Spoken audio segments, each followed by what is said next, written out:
दोस्तों नमस्कार, ये है मार्गदर्शन फॉर सिविल सर्विसेज। मैं अनुराग चौधरी।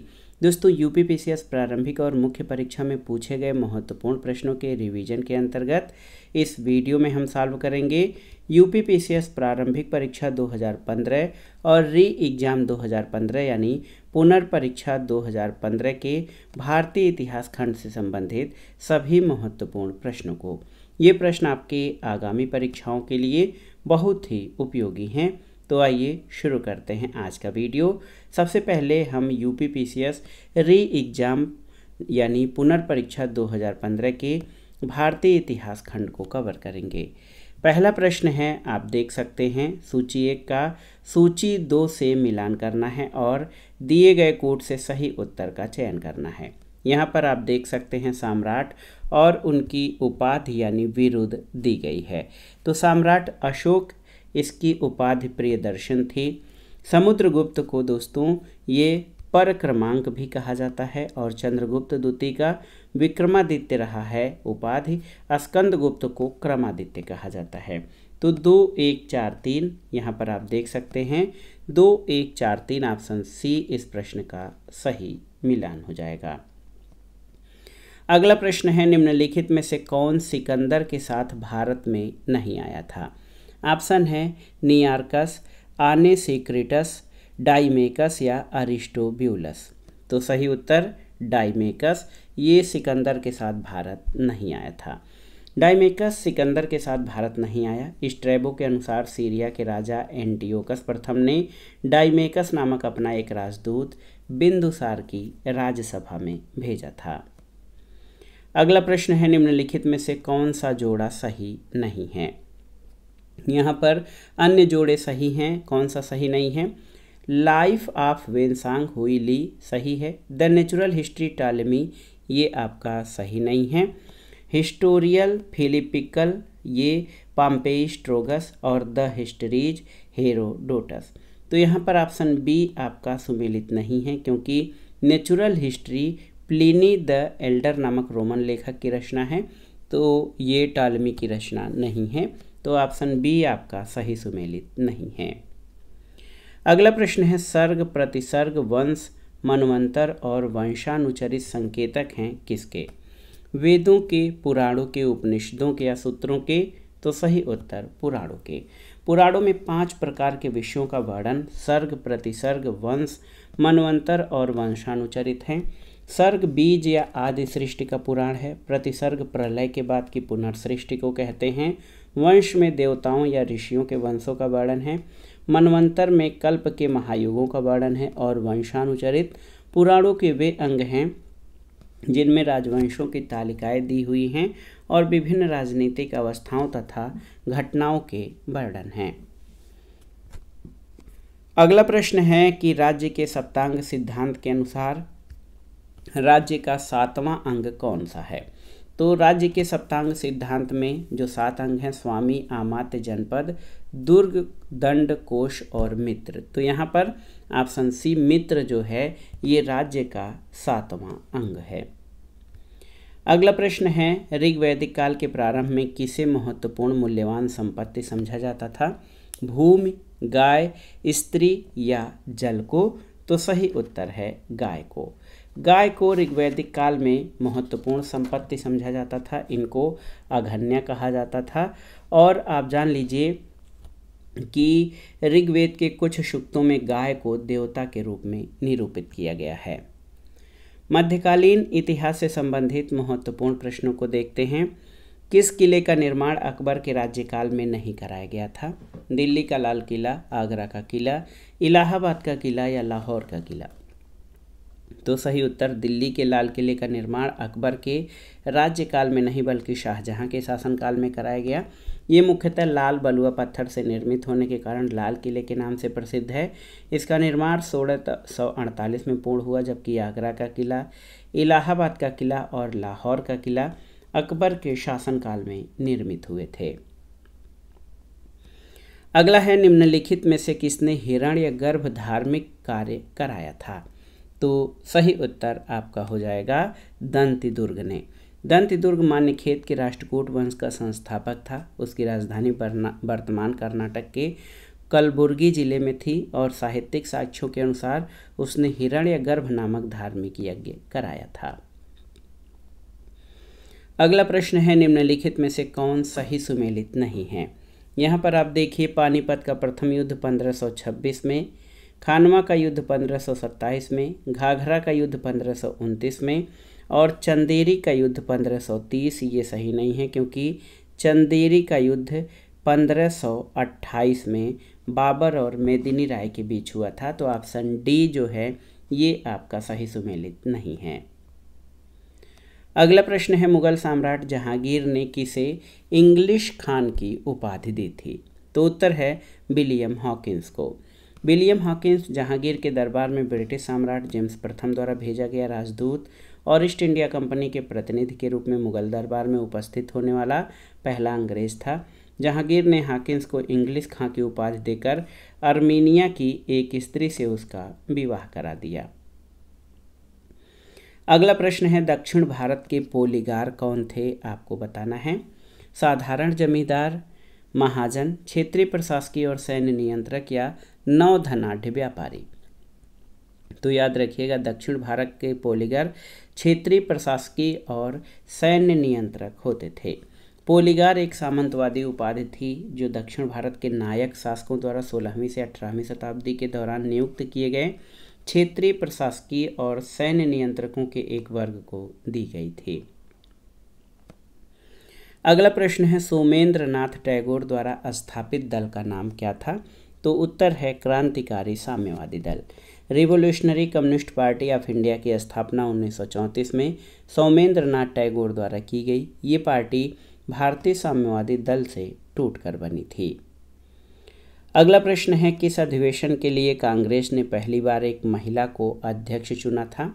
तो यहाँ पर सही उत्तर आपका हो जाएगा कौन सा अधिवेशन, कलकत्ता अधिवेशन 1917। भारतीय राष्ट्रीय कांग्रेस के 32वें वार्षिक अधिवेशन का आयोजन 26 से 29 दिसंबर 1917 के मध्य कलकत्ता में हुआ। इसमें एनी बेसेंट को भारतीय राष्ट्रीय कांग्रेस की प्रथम महिला अध्यक्ष चुना गया था। अगला प्रश्न है, लखनऊ में 1857 में स्वतंत्रता संग्राम का नेतृत्व किसने किया था। आप जानते भी हैं, बेगम हजरत महल ने। लखनऊ या अवध में विद्रोह का प्रारंभ 30 मई 1857 को हुआ। विद्रोह का नेतृत्व बेगम हजरत महल ने किया। उन्होंने अपने अल्पवयस्क पुत्र बिरजिस कादिर को नवाब घोषित किया और प्रशासन की बागडोर अपने हाथ में ले ली। अंत में मार्च 1858 ने कैंपबेल ने गोरखा रेजिमेंट की सहायता से लखनऊ पर पुनः अधिकार कर लिया था। अगला प्रश्न है, लोकहितवादी उपनाम से किसे जाना जाता है। तो महाराष्ट्र के प्रसिद्ध समाज सुधारक गोपाल हरि देशमुख। ऑप्शन ए आपका सही उत्तर है। गोपाल हरि देशमुख को लोकहितवादी उपनाम से जो है जाना जाता था। अगला प्रश्न है, कामागाटा मारू क्या था, आपको बताना है। तो ये एक जहाज़ था जो कहाँ से कहाँ तक चला था। तो कामागाटा मारू कनाडा की यात्रा पर निकला एक जलपोत था। पंजाब के 376 यात्रियों को लेकर ये जहाज़ वर्ष 1914 में हांगकांग से कनाडा के लिए रवाना हुआ था, लेकिन तब कनाडा में एशियाई मूल के प्रवासियों से संबंधित कड़े कानूनों के कारण उन्हें कनाडा में प्रवेश की अनुमति नहीं दी गई। अगला प्रश्न है, 1946 के कैबिनेट मिशन का नेतृत्व किया गया था किसके द्वारा। तो सही उत्तर सर पैथिक लॉरेंस के द्वारा। कैबिनेट मिशन का गठन 1946 में हुआ। कैबिनेट मिशन 24 मार्च 1946 को दिल्ली पहुंचा था। इसके अध्यक्ष लॉर्ड पैथिक लॉरेंस थे और अन्य दो सदस्य स्टेफर्ड क्रिप्स और A.V. अलेक्जेंडर थे। अगला प्रश्न है, 1924 का बंगाल का तारकेश्वर आंदोलन किसके विरुद्ध था, आपको बताना है। तो तारकेश्वर आंदोलन ये मंदिरों में भ्रष्टाचार के विरुद्ध था। ऑप्शन ए आपका सही उत्तर है। वर्ष 1924 में बंगाल के तारकेश्वर शिव मंदिर के भ्रष्ट महंत के विरुद्ध तारकेश्वर आंदोलन चला।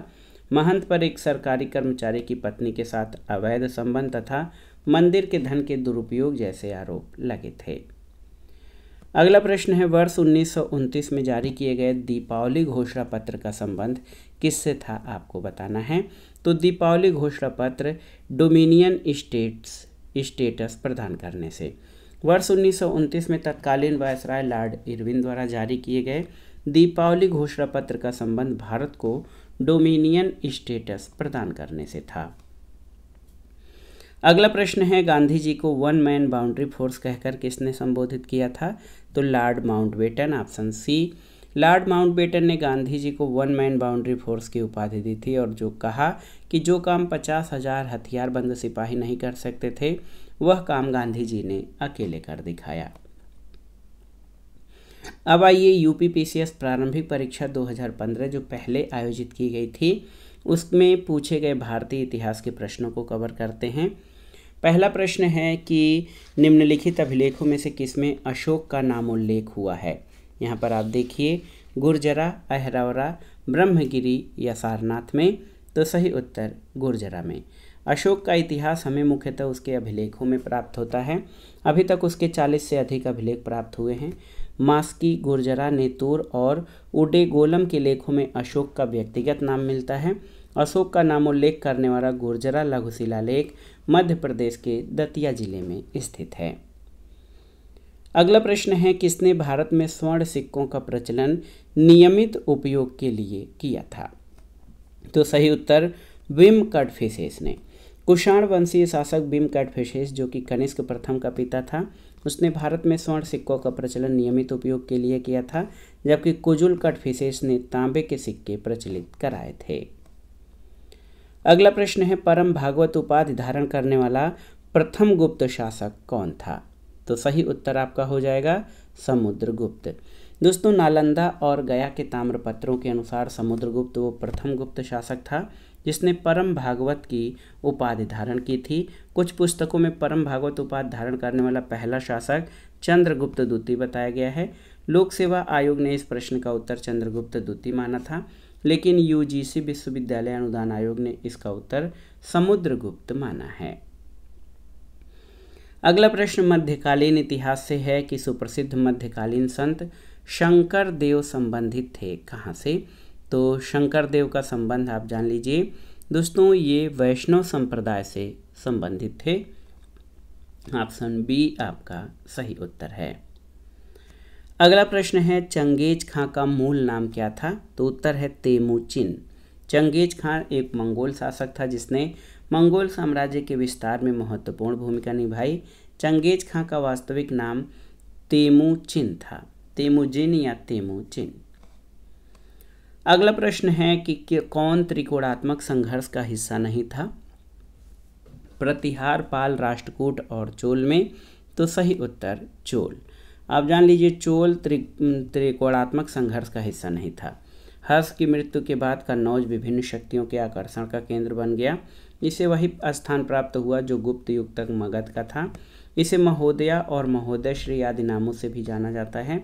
इसलिए इस पर अधिकार करने के लिए ये तीन बड़ी शक्तियों पाल, गुर्जर प्रतिहार और राष्ट्रकूटों के बीच त्रिकोणीय संघर्ष हुआ, जो 8वीं-9वीं शताब्दी के उत्तर भारत के इतिहास का सबसे महत्वपूर्ण घटनाक्रम है। अंत में प्रतिहारों को सफलता मिली थी। अगला प्रश्न है, विक्रमशिला विश्वविद्यालय के संस्थापक कौन थे? तो सही उत्तर धर्मपाल, ऑप्शन बी। दोस्तों याद रखिएगा, विक्रमशिला विश्वविद्यालय पाल साम्राज्य के द्वारा भारत में बौद्ध शिक्षा का एक प्रमुख केंद्र था और इसकी स्थापना धर्मपाल के द्वारा की गई थी। आधुनिक भारत के इतिहास से संबंधित प्रश्नों को देखते हैं। ब्रिटिश ईस्ट इंडिया कंपनी ने चाय के व्यापारिक एकाधिकार को खो दिया था किस अधिनियम के द्वारा? तो याद रखिएगा 1833 के चार्टर एक्ट द्वारा। 1833 के चार्टर अधिनियम के द्वारा ईस्ट इंडिया कंपनी के व्यापारिक अधिकार पूर्णतः समाप्त कर दिए गए और इस एक्ट के द्वारा ईस्ट इंडिया कंपनी के चाय और चीन के व्यापारिक अधिकार को भी समाप्त कर दिया गया था। अब कंपनी का कार्य ब्रिटिश सरकार की ओर से मात्र भारत पर शासन करना रह गया था। अगला प्रश्न है, विवेकानंद ने शिकागो में आयोजित पार्लियामेंट ऑफ वर्ल्ड्स रिलीजन्स में किस वर्ष भाग लिया था? तो उत्तर है 1893 में। 1893 में स्वामी विवेकानंद ने शिकागो में आयोजित विश्व धर्म संसद में भाग लिया था। अगला प्रश्न है, 1905 में क्रांतिकारी संगठन अभिनव भारत किसके द्वारा संगठित किया गया था? तो बी.डी. सावरकर के द्वारा। कहाँ पर? तो उत्तर है महाराष्ट्र में। अगला प्रश्न है, निम्नलिखित युग्मों में से कौन सा सही सुमेलित है? आपको बताना है। तो the Muslims of British India, the Muslims of British India ये पीटर हार्डी की पुस्तक है। Pakistan the formative phase Khalid bin Saeed की पुस्तक है। और खिलाफत टू पार्टीशन मोइन शकीर की। और मॉडर्न इस्लाम इन इंडिया ये W.C. स्मिथ की। तो यहाँ पर केवल एक ऑप्शन बी जो है सही सुमेलित है। Pakistan the formative phase Khalid B Sayeed की पुस्तक है, यही विकल्प आपका सही सुमेलित है। अगला प्रश्न है, राजा जनता के लिए बने हैं, जनता राजा के लिए नहीं बनी। राष्ट्रीय आंदोलन के दौरान किसने ये वक्तव्य दिया था? तो ये कथन दादा भाई नौरोजी का है। राजा जनता के लिए बने हैं, जनता राजा के लिए नहीं। ये कथन भारतीय राजनीति के पितामह कहे जाने वाले प्रख्यात राजनेता ये दादा भाई नौरोजी के हैं। अगला प्रश्न है, बंकिम चंद्र चटर्जी के प्रसिद्ध उपन्यास आनंद मठ का कथानक आधारित है किस पर? तो आप में से बहुत सारे साथी जानते होंगे, आनंद मठ का कथानक जो है वो सन्यासी विद्रोह पर आधारित है। ऑप्शन डी सही उत्तर है। आनंद मठ बंकिम चंद्र चटर्जी द्वारा बंगाली भाषा में लिखित एक उपन्यास है जो 1882 में प्रकाशित हुआ था और ये उपन्यास तत्कालीन बंगाल में सन्यासी विद्रोह पर आधारित था। अगला प्रश्न है, हाली पद्धति संबंधित थी किससे? तो सही उत्तर है बंधुआ मजदूरी से।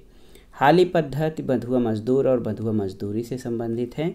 हाली पद्धति के अंतर्गत बारदोली क्षेत्र में कपिल राज जनजाति के लोगों को उच्च जातियों के यहाँ पुश्तैनी मजदूर के रूप में कार्य करना होता था। अगला प्रश्न है, निम्नलिखित में से कौन the problems of the Far East नामक पुस्तक के लेखक हैं? तो सही उत्तर George N Curzon. Option B आपका सही उत्तर हो जाएगा।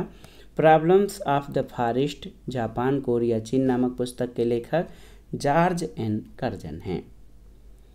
अगला प्रश्न है, लंदन में आयोजित निम्नलिखित गोलमेज सम्मेलनों में किसमें महात्मा गांधी उपस्थित थे? तो सही उत्तर आप जानते हैं, द्वितीय गोलमेज सम्मेलन में महात्मा गांधी उपस्थित थे। 7 सितंबर 1931 से 1 दिसंबर 1931 के बीच द्वितीय गोलमेज सम्मेलन लंदन में संपन्न हुआ था और इस सम्मेलन में ही महात्मा गांधी ने कांग्रेस का प्रतिनिधित्व किया था। अगला प्रश्न है, किस अधिवेशन में कांग्रेस ने पहली बार भारतीय रियासतों के प्रति अपनी नीति घोषित की थी? तो सही उत्तर नागपुर अधिवेशन 1920 में। दोस्तों 1920 के नागपुर अधिवेशन में कांग्रेस ने रियासतों के प्रति अपनी नीति की घोषणा करते हुए उनके शासकों से ये मांग की कि वो प्रजा को पूर्ण उत्तरदायी सरकार दी जाए।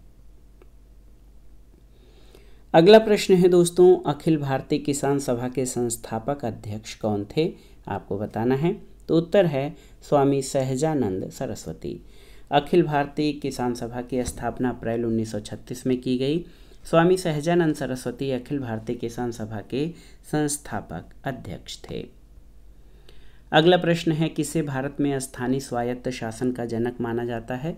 तो आप जानते हैं लॉर्ड रिपन को। ऑप्शन डी सही उत्तर है।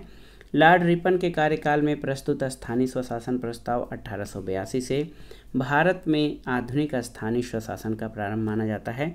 लॉर्ड रिपन को भारत में स्थानीय स्वशासन का जनक कहा जाता है। इन्होंने प्रांतीय सरकारों को आज्ञा दी कि वे प्रांतीय और स्थानीय नागरिक वित्तीय साधनों का एक सर्वेक्षण करें जिससे यह निश्चित किया जा सके कि किन किन मदों का आम व्यय स्थानीय प्रशासन को सुपुर्द किया जा सकता है। अगला प्रश्न है, निम्नलिखित में से कौन सही सुमेलित नहीं है? मोतीलाल नेहरू नेहरू रिपोर्ट सही सुमेलित है। महात्मा गांधी चंपारण आंदोलन सही है। सुभाष चंद्र बोस फॉरवर्ड ब्लॉक सही है। M.A. जिन्ना खिलाफत आंदोलन ये आपका सही नहीं है। दोस्तों खिलाफत आंदोलन प्रारंभ करने के लिए गठित खिलाफत कमेटी में शौकत अली, मोहम्मद अली, अबुल कलाम आज़ाद, हकीम अजमल खां, हसरत मोहानी और डॉक्टर अंसारी शामिल थे। खिलाफत आंदोलन प्रारंभ करने का श्रेय अली बंधुओं शौकत और मोहम्मद अली को दिया जाता है। जिन्ना ने खिलाफत आंदोलन में महात्मा गांधी की भागीदारी की भर्त्सना की और वो इस आंदोलन से दूर रहे थे। अगला प्रश्न है, भारतीय राष्ट्रीय कांग्रेस के पहले अध्यक्ष कौन थे? तो सही उत्तर WC बनर्जी यानी व्योमेश चंद्र बनर्जी। भारतीय राष्ट्रीय कांग्रेस के पहले अध्यक्ष WC बनर्जी थे। भारतीय राष्ट्रीय कांग्रेस का पहला अधिवेशन 28 से 30 दिसंबर 1885 को बम्बई में गोकुलदास तेजपाल संस्कृत महाविद्यालय में आयोजित हुआ था। अगला प्रश्न है, किसने Indian society of oriental arts की स्थापना की थी? तो सही उत्तर अवनींद्रनाथ टैगोर ने। दोस्तों 1907 में Indian society of oriental art की स्थापना अवनींद्रनाथ टैगोर के द्वारा की गई थी। अगला है, निम्नलिखित युग्मों में कौन सही सुमेलित नहीं है? यहाँ पर आप देखिए, हावड़ा षड्यंत्र प्रकरण 1910 सही है, विक्टोरिया षड्यंत्र प्रकरण 1914 सही है, लाहौर षड्यंत्र प्रकरण 1916 और 1930 सही है, काकोरी षड्यंत्र मामला 1924 ये आपका सही नहीं है। क्यों? क्योंकि काकोरी षड्यंत्र, जिसको वर्तमान में काकोरी ट्रेन एक्शन कहा जाता है, 9 अगस्त 1925 को क्रांतिकारी रामप्रसाद बिस्मिल के नेतृत्व में हुई ट्रेन डकैती को कहते हैं। इस डकैती में क्रांतिकारियों ने लखनऊ के पास काकोरी नामक स्थान पर 8 down Saharanpur Lucknow passenger train से ले जा रहे 4000 रुपये की डकैती की। इस डकैती में चंद्रशेखर आज़ाद, सचिंद्र सान्याल, मनमथ नाथ गुप्त, राजेंद्र लाहिड़ी आदि क्रांतिकारी शामिल थे। लाहौर षड्यंत्र प्रकरण प्रथम और द्वितीय में निर्णय की तिथियां 1916 और 1930 में हैं, अतः ऑप्शन सी सही उत्तर है। ऑप्शन ए और बी भी सुमेलित हैं। अगला प्रश्न ये है और इस वीडियो का आखिरी प्रश्न कि निम्नलिखित युग्मों में कौन सही सुमेलित नहीं है? तो आप देखिए, एशियाटिक सोसाइटी ऑफ बंगाल सही है और एशियाटिक सोसाइटी ऑफ बॉम्बे 1804। तो यहाँ पर royal Asiatic Society of Great Britain की स्थापना 1813 में नहीं बल्कि 1823 1823 में हुई थी और Land Holder Society of Bengal की स्थापना 1838। तो यहाँ पर आप देखिए कि सी और डी दोनों ही सही सुमेलित नहीं हैं। सी और डी दोनों ही सही सुमेलित नहीं हैं। एशियाटिक सोसाइटी ऑफ बंगाल की स्थापना 1784 में, एशियाटिक सोसाइटी ऑफ बॉम्बे की स्थापना 1804 में, Royal Asiatic Society of Great Britain 1823 में और Land Holder Society of Bengal 1800 जो है ये 1838 हो जाएगा। दोस्तों यहाँ पर आप देख सकते हैं 1838 में Land Holder Society of Bengal की स्थापना हुई थी। तो ये था आज का वीडियो। यूपीपीसीएस प्रारंभिक परीक्षा के अंतर्गत भारतीय इतिहास खंड से पूछे गए महत्वपूर्ण प्रश्नों का रिवीजन। इसमें हमने सामान्य अध्ययन 2015 में पूछे गए जो है 2015 की प्रारंभिक परीक्षा और प्रारंभिक परीक्षा की जो पुनर्परीक्षा आयोजित हुई थी उसमें शामिल सभी प्रश्नों को कवर किया है। ये आपके आगामी परीक्षाओं के लिए बहुत ही उपयोगी हैं। आप इन प्रश्नों को तैयार कर लीजिए। वीडियो कैसा लगा हमें ज़रूर बताइएगा। वीडियो को लाइक करें, शेयर करें और इस चैनल मार्गदर्शन फॉर सिविल सर्विसेज को सब्सक्राइब करें। वीडियो देखने के लिए धन्यवाद दोस्तों। नमस्कार।